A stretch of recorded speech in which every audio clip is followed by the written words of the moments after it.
Segundo, princípios ambientais 11.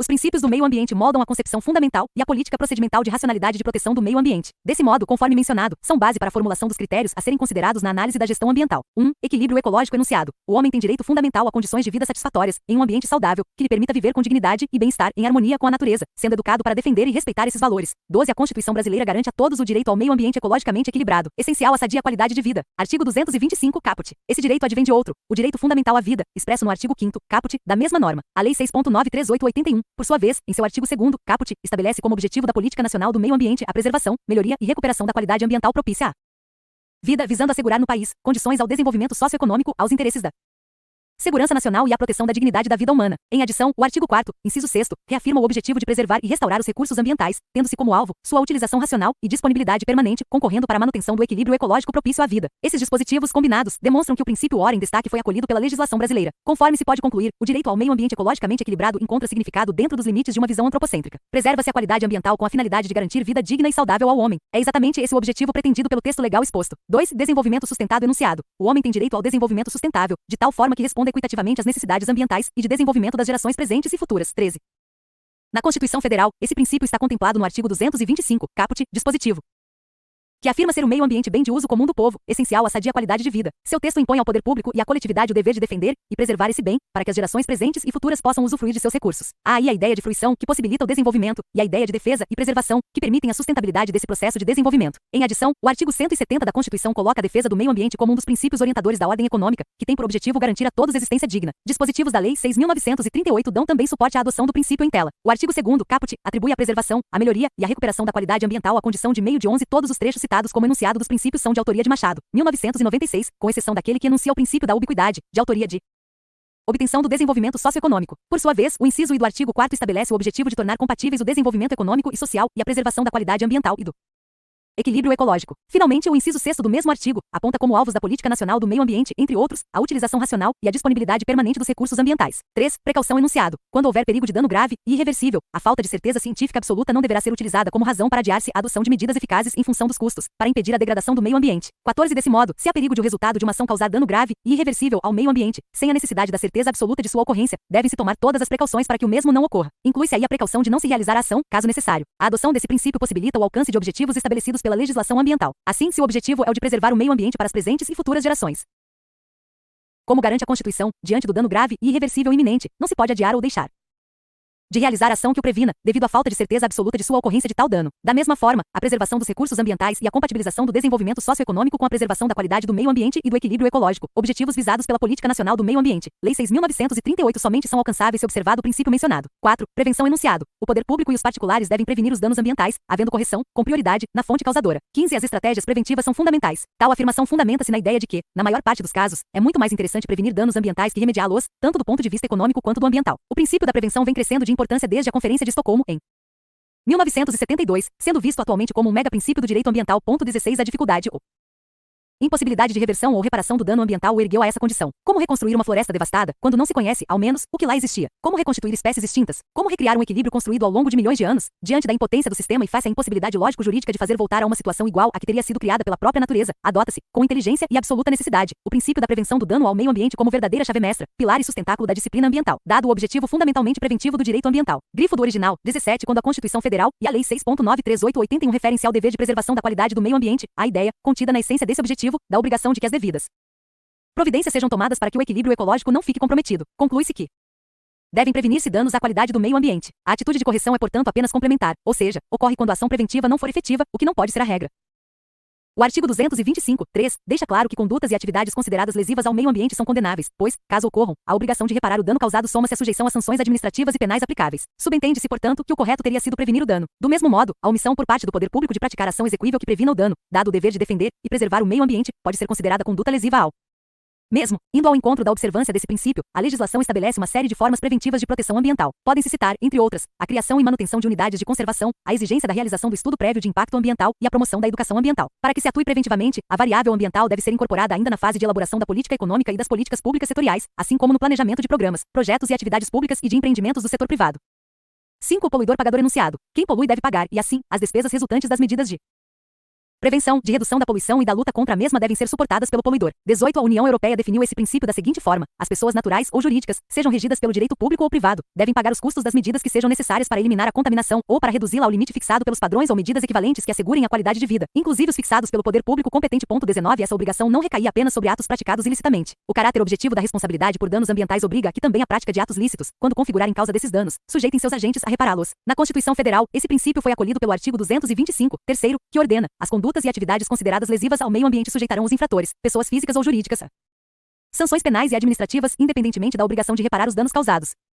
Nosso grifo. Por sua vez, a Lei nº 6.93881, em seu artigo 4º, inciso 7º, atribui à Política Nacional do Meio Ambiente o objetivo de impor, ao poluidor e ao predador, a obrigação de recuperar e ou indenizar os danos causados. O mesmo dispositivo dita que é obrigatória a contribuição pela utilização de recursos ambientais com fins econômicos. A adequada internalização dos custos externos advindos da utilização de recursos ambientais nas diversas atividades de produção e consumo é a base da abordagem econômica das políticas de meio ambiente adotadas face à limitação desses recursos e à sua eventual deterioração. Quando a utilização do meio ambiente deixa de ser gratuita, seus utilizadores tendem a tomar medidas no sentido de limitar seu consumo. Deste modo, enquanto os instrumentos regulamentares fixam normas ou concedem autorizações, os instrumentos econômicos procuram provocar uma mudança de comportamento dos usuários do meio ambiente por meio da combinação de tributos e subsídios. Visto que o conceito de poluição inscrito na Lei nº 6.93881 abrange a utilização de bens ambientais, desde que resulte nas hipóteses previstas nas alíneas do inciso 3º do artigo 3º, pode-se incluir a obrigação de contribuir pela utilização de recursos ambientais como componente do princípio do poluidor-pagador. 6. Informação ambiental enunciado. As informações ambientais devem ser transmitidas pelos causadores ou potenciais causadores de poluição e degradação da natureza e repassadas pelo poder público à coletividade. 20. O princípio da informação ambiental é considerado um dos principais do direito ambiental. Faz parte de nossas normas legais, constituindo-se em um instrumento de tutela ambiental. O artigo 6º, terceiro da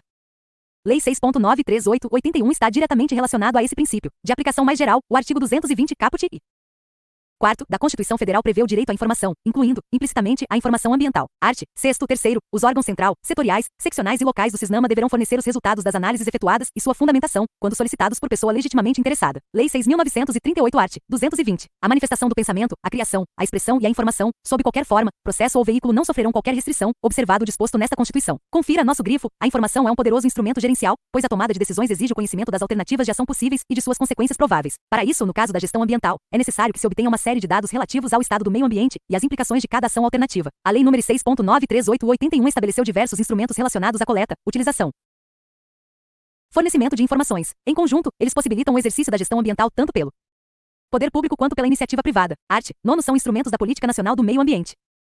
7ª, o Sistema Nacional de Informações sobre o Meio Ambiente. 8ª, o Cadastro Técnico Federal de Atividades e Instrumentos de Defesa Ambiental. X. A instituição do Relatório de Qualidade do Meio Ambiente, a ser divulgado anualmente pelo Instituto Brasileiro do Meio Ambiente e Recursos Naturais Renováveis, IBAMA. X. A garantia da prestação de informações relativas ao meio ambiente, obrigando-se o poder público a produzi-las, quando inexistentes. O Cadastro Técnico Federal de Atividades potencialmente poluidoras ou utilizadoras dos recursos ambientais. Alguns órgãos e entidades governamentais têm a obrigação de coletar e fornecer informações ambientais, conforme artigo 9º da Lei nº 6.938, citado acima. Porém, a omissão 20 Machado, 1996 por parte desses não justifica qualquer dano ambiental provocado por decisão tomada na ausência daquelas informações. Tal fato advém do caráter objetivo da responsabilidade por danos causados ao meio ambiente. 7. Participação enunciado. A participação das pessoas e das organizações não governamentais nos procedimentos de decisões administrativas e nas ações judiciais ambientais deve ser facilitada e encorajada. 21. A administração de bens e recursos públicos deve satisfazer as necessidades da população, promovendo o bem-estar social. Assim, a participação popular no processo de decisão dá oportunidade de os destinatários dos benefícios oferecidos pelo poder público manifestarem suas preferências com relação às alternativas possíveis, direcionando escolhas no sentido daquelas que realmente contemplem tais preferências. Desse modo, o posicionamento da sociedade diante das diferentes variáveis relativas à implementação de programas, projetos e atividades que tenham por objetivo a proteção ambiental ou que sejam potencialmente ou efetivamente poluidores é fundamental para a efetiva obtenção dos objetivos sociais relacionados à qualidade ambiental. Esse é direito do cidadão, pois, em última análise, é a sociedade quem paga, direta ou indiretamente, os custos associados aos danos ambientais, inclusive os relativos à prevenção, reparação ou atenuação dos mesmos. A Constituição Federal, no artigo 225, determina ao poder público e à coletividade o dever de defender e preservar o meio ambiente e estabelece algumas formas de atuação para o primeiro. Porém, não se pretendeu separar de maneira estanque a responsabilidade de um e outro grupo. O sentido pretendido para o texto é o de participação dos dois na tarefa lá definida, defesa e preservação ambiental. O meio ambiente está sob a custódia do poder público, que deve facilitar e encorajar a participação da coletividade nas decisões administrativas e nas ações judiciais. Para que a sociedade possa controlar as atividades da administração relacionadas à proteção e exploração do meio ambiente e participar do processo decisório, que é concernente à gestão ambiental, é importante que pelo menos dois requisitos sejam atendidos: o acesso à educação e à informação ambiental. Ambos estão garantidos na Constituição e em outras normas legais. Promover a educação ambiental é tarefa do poder público, conforme artigo 225, primeiro, inciso 6º, que a garante em todos os níveis de ensino. Cabe-lhe também, como indica o mesmo dispositivo, a Promoção da conscientização pública para a preservação do meio ambiente. A Lei 6.938/81, em seu artigo 2º, inciso X, dá à educação ambiental o status de princípio, garantindo-a também a todos os níveis de ensino e à comunidade e atribuindo-lhe explicitamente o objetivo de capacitar a mesma para a participação ativa na defesa do meio ambiente. Com relação ao acesso à informação, dentre os instrumentos da Política Nacional do Meio Ambiente previstos no artigo 9º da Lei 6.938/81, destaca-se o estabelecido no inciso X. Por intermédio desse, garante-se a prestação de informações relativas ao meio ambiente, obrigando-se ao poder público produzi-las, quando inexistentes. 8. Ubiquidade enunciado. Este princípio vem evidenciar que o objeto de proteção do meio ambiente, localizado no epicentro dos direitos humanos, deve ser levado em consideração sempre que uma política, atuação, legislação sobre qualquer tema, atividade, obra, etc., tiver que ser criada e desenvolvida. 22. A Política Nacional do Meio Ambiente, Lei N. 6.938/81, em seu artigo 4º, inciso I, estabelece como um de seus objetivos a compatibilização do desenvolvimento econômico-social com a preservação da qualidade do meio ambiente e do equilíbrio ecológico. Para isso, é necessária a observância do princípio da ubiquidade, a apropriação dos bens ambientais, com o objetivo de promover crescimento econômico e social, e a adoção de política de preservação ambiental constituem-se em dois objetivos compatíveis e interdependentes. Durante a Conferência Internacional sobre Meio Ambiente e Economia, realizada em 1984, em Paris, concluiu-se haver a necessidade de que a questão ambiental fosse colocada no centro do processo de decisão da política econômica, consequentemente permeando toda a elaboração das políticas setoriais, não só para permitir uma utilização mais racional dos recursos, mas também para evitar a suscetibilidade da sociedade diante de danos ambientais futuros. A atuação do governo, em vários setores, interfere na qualidade ambiental. Tratar separadamente a questão promove incompatibilidades e dificulta alcançar o objetivo do desenvolvimento sustentável. A consideração da variável ambiental no planejamento é mais efetiva quando inserida no processo desde níveis mais globais, ou seja, desde a formulação de políticas até a implementação de projetos e atividades. Em termos territoriais, o processo de tomada de decisão deve evoluir da esfera nacional para regional e local. O quadro apresentado a seguir fornece exemplo da abordagem mencionada. Níveis de inserção da IA no processo de planejamento, níveis de análise, nível de política, nível de programa e estudo de impactos específicos. Plano Energético Nacional. Programa de produção de petróleo offshore AIA para produção, outras no litoral, localizações Fluminense.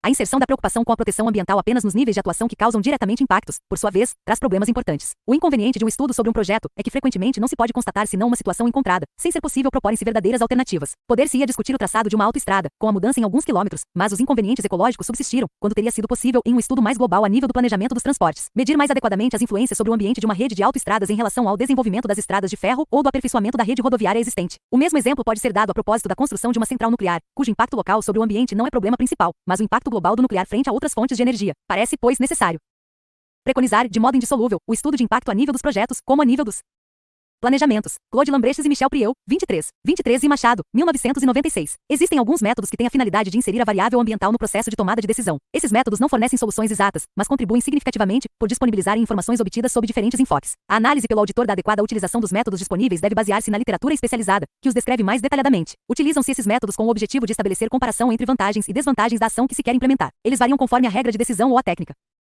adotada. Qualquer uma destas regras de decisão consiste em 24. Definir os ganhos e as perdas em função do objetivo ou dos grupos de objetivos procurados. Recensear os ganhos e as perdas. Medir os ganhos e as perdas em unidades idênticas ou diferentes e utilizar coeficientes de importância explícitos ou então exprimi-los ex post, tomando-se decisões em função das fases anteriores. OCDE, 1989. A seguir são relacionadas sinteticamente algumas características de técnicas de ajuda à tomada de decisão, de acordo com OCDE, 1989, em Burstein, 1994. A análise custo-benefício. Característica. Avalia as medidas a partir de uma estimativa quantificada de suas vantagens líquidas, custos-benefícios. Vantagens. Considera o valor, ou seja, o quanto os indivíduos se propõem a pagar, e o custo das ações, exprime os resultados em termos mensuráveis, coerente em relação à avaliação da eficácia. Desvantagens. Não leva em conta diretamente a repartição dos benefícios e dos custos. Exige um grande número de informações, tende a negligenciar as consequências cujos efeitos não podem ser quantificados, tende a levar à manutenção do status quo. B. Análise custo-eficácia. Característica. Seleciona a medida que reduz ao mínimo os custos necessários para se atingir o objetivo ou os objetivos correspondentes. Vantagens. Não é necessário conhecer os benefícios, baseia-se em dados geralmente fáceis de serem obtidos, o custo marginal do crescimento de uma unidade. Desvantagens. Negligência a respectiva importância dos resultados, grau de consideração de todos os custos para determinar a melhor estratégia, problemas na consideração dos custos sociais resultantes dos efeitos colaterais. C. Análise multicritério. Característica. Utiliza técnicas de programação matemática para selecionar os projetos, segundo as funções objetivos, inclusive os objetivos ponderados ao tomador de decisão, tendo em conta explicitamente as limitações que afetam as ações e os custos. Vantagens. Serve de base coerente à tomada de qualquer decisão sobre projetos ou regulamentação, reflete perfeitamente os objetivos e as limitações, permite estabelecer uma lista das prioridades dos projetos. Desvantagens. O valor dos resultados é tributário dos elementos introduzidos no modelo caracterização.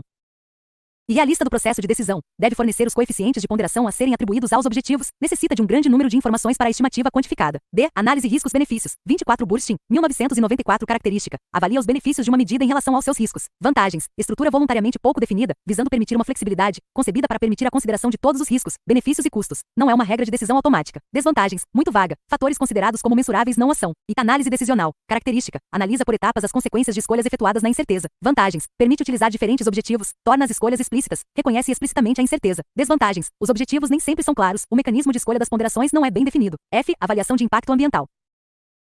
Característica. Descrição detalhada dos impactos negativos e positivos de uma medida ou de diversas ações possíveis. Exige uma comparação de benefícios e custos econômicos e ambientais. Vantagens. Exige explicitamente a consideração dos efeitos sobre o meio ambiente. A possibilidade de monetizar não impede a enumeração de todos os benefícios e custos de uma ação. Desvantagens. Dificuldade de integrar as análises descritivas dos efeitos intangíveis aos custos e benefícios monetizados. Ausência de critérios claros para a utilização das informações no processo decisório. 9. Responsabilidade dos países. Paulo Afonso Leme Machado, 1996, cita 3 princípios relativos às responsabilidades dos países no que diz respeito à proteção ambiental. Enunciados. Os países têm responsabilidade por ações ou omissões cometidas em seu território ou sob seu controle, concernente aos danos potenciais ou efetivos ao meio ambiente de outros países ou de zonas que estejam fora dos limites da jurisdição nacional. Os países têm responsabilidades ambientais comuns, mas diferenciadas, segundo seu desenvolvimento e sua capacidade. Os países devem elaborar uma legislação nacional correspondente à responsabilidade ambiental em todos os seus aspectos. Os efeitos tanto da depressão quanto da degradação ambientais são sentidos muito além das fronteiras de cada país. Daí a importância de serem observados os princípios mencionados. Aos países é dado explorar seus recursos naturais, respeitando, porém, o direito de outros países usufruírem de um meio ambiente saudável. Assim, a preservação ambiental é uma responsabilidade de todos. Contudo, a participação de cada país nessa tarefa deve ser diferenciada, de acordo com sua capacidade. Isso porque os benefícios advindos da preservação ambiental são sentidos por todos, e não é justo que alguns arquem com sacrifícios excessivos. Pode-se levar a efeito esse raciocínio por meio da formulação e do cumprimento de acordos internacionais, que firmam compromissos mútuos. Mesmo na ausência desses, as ações implementadas pelo governo devem ter em conta o direito dos demais países. Anexo 3º. Normas ambientais de adesão voluntária. Normas título 14.000 Sistemas de Gestão Ambiental, Mapa Guia 14.001 SGA, Especificações para Implantação e Guia 14.004 Sistemas de Gestão Ambiental, SGA, Diretrizes Gerais 14.010 Guia para Auditoria Ambiental, Diretrizes Gerais 1401, Diretrizes para Auditoria Ambiental e Procedimentos para Auditoria Parte 1, Princípios Gerais para Auditoria dos SGAs 1401, Diretrizes para Auditoria Ambiental e Procedimentos para Auditoria Parte 2, Princípios Gerais para Auditoria Legal 14.012 Diretrizes para Auditoria Ambiental, Critérios de Qualificação de Auditores 14.014 Diretrizes para Auditoria Ambiental, Guia para Avaliações Iniciais 14.015 Diretrizes para Auditoria Ambiental, Guia para Avaliação de Sítios 14.020 Rotulagem Ambiental, Princípios Básicos 14.021 Rotulagem ambiental, termos e definições para aplicação específica e autodeclarações 14.022 Rotulagem ambiental, simbologia para os rótulos 14.023 Rotulagem ambiental, testes e metodologias de verificação 14.024 Rotulagem ambiental, guia para certificação com base em análise multicriterial 14.031 Avaliação do desempenho ambiental 14.040 Análise do ciclo de vida, princípios gerais e prática 14.041 Análise do ciclo de vida, inventário 14.042 Análise do ciclo de vida, análise dos impactos 14.043 Análise do ciclo de vida, interpretação 14.050 Termos e definições, vocabulário ISO Guide 64 Guia de inclusão dos aspectos ambientais nas normas de produto. Glossário. Ação compensadora. Ação que visa reparar o dano ambiental por meio da substituição do bem danificado por outro de igual valor, incluindo indenizações financeiras. Ação mitigadora. Ação que visa suavizar, abrandar ou atenuar dano causado ao meio ambiente. Aquífero. Extrato subterrâneo de terra, cascalho ou rocha porosa que contém água. Avaliação de Impacto Ambiental, AIA, instrumento de política ambiental, formado por um conjunto de procedimentos capaz de assegurar, desde o início do processo, que se faça um exame sistemático dos impactos ambientais de uma ação proposta, projeto, programa, plano ou política, e de suas alternativas, e que os resultados sejam apresentados de forma adequada ao público e aos responsáveis pela tomada de decisão, e por eles considerados. Além disso, os procedimentos devem garantir a adoção das medidas de proteção do meio ambiente determinadas, no caso de decisão sobre a implantação do projeto FEMA. Bacia hidrográfica, área total drenada por um rio e seus afluentes. Biodiversidade, a variedade de formas de vida, os papéis ecológicos que elas desempenham e a diversidade genética que contém biosfera. Inclui todos os organismos vivos da Terra que interagem com o meio ambiente físico como um todo, para manter um sistema de estado contínuo, intermediário no fluxo de energia entre a entrada de energia de origem solar e o dissipador térmico do espaço. Biota, conjunto dos elementos bióticos, vivos, de um ecossistema. Chuva ácida, é a chuva formada a partir da reação do vapor d'água atmosférico e dos óxidos de enxofre, SOx, e de nitrogênio, NOx, provenientes da queima de matéria orgânica para a obtenção de energia. Critério de auditoria, padrões utilizados para determinar se uma dada condição satisfaz ou supera o esperado, custos externos. V externalidade, custo marginal, variação do custo total, dada uma variação na quantidade produzida. Montoro Filho.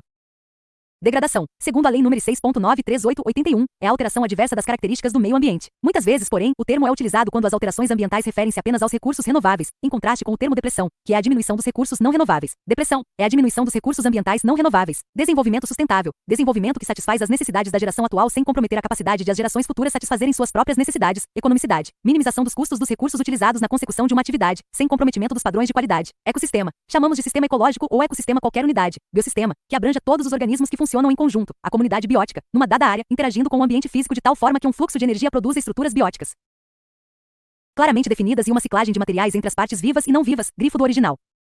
Efetividade, relação entre os resultados, impactos observados, e os objetivos, impactos esperados. Eficácia, grau de alcance das metas programadas em um determinado período de tempo, independentemente dos custos implicados, pode ser representada pela seguinte relação. Eficiência. Relação entre os produtos, bens e serviços gerados por uma atividade e os custos dos insumos empregados em um determinado período de tempo. O resultado expressa o custo de uma unidade de produto final em um dado período de tempo. Analogamente ao conceito de eficácia, pode-se estabelecer o grau de eficiência relativa de um programa, projeto ou atividade comparando com as metas e custos programados ou com dados de outras iniciativas que perseguem os mesmos objetivos. Nesse caso, somente serão comparáveis iniciativas que, além dos objetivos, possuam as mesmas características de programação. Pode ser representada pela seguinte relação: equilíbrio dinâmico do ecossistema é o estado de estabilidade que a comunidade atinge por meio do processo de mudanças porque passa o meio ambiente. Atingido esse estado, as atividades biológicas não mas provocam alterações no meio. Estrutura biótica, estrutura viva, estudo de impacto ambiental, EIA, um dos elementos do processo de avaliação de impacto ambiental. Trata-se da execução por equipe multidisciplinar das tarefas técnicas e científicas destinadas a analisar, sistematicamente, as consequências da implantação de um projeto no meio ambiente, por meio de métodos de AIA e técnicas de previsão dos impactos ambientais. Externalidade, quando a produção ou o consumo de um bem acarreta efeito sobre outros indivíduos, e esses custos não se refletem nos preços. Impacto ambiental, qualquer alteração do sistema ambiental físico, químico, biológico e cultural resultante da ação humana. Conforme FEEMA, pode ser classificado da seguinte forma: impacto positivo ou benéfico quando uma ação resulta na melhoria da qualidade de um fator ou parâmetro ambiental. Impacto negativo ou adverso quando a ação resulta em danos à qualidade de um fator ou parâmetro ambiental.